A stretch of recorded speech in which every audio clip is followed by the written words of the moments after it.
አንድ ጊዜ ምን ሆነ መሰለሽ? አንድ እርግብ ይርባትና ሐይቅ ዳርቻ ትወርዳለች።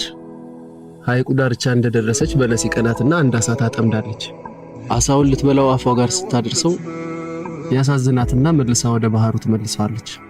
ከዛ እርግቧ የማታውቀው ስሜት ውስጧ ይፈጠርና በተደጋጋሚ ባህር ዳርቻው ጋር እየሄደች አሳውን ማየት ትጀምራለች።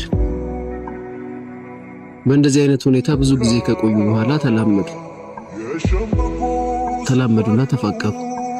ከዛም ኑሯቸውን በአንድ ላይ ለማድረግ ይፈልጉና ጎጆ መመስረት ይፈልጋሉ።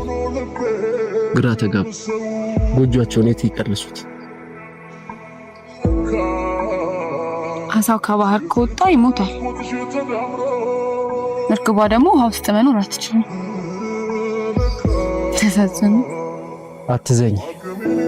ዓለም አንዳንድ ጊዜ እንደዚህ ናት።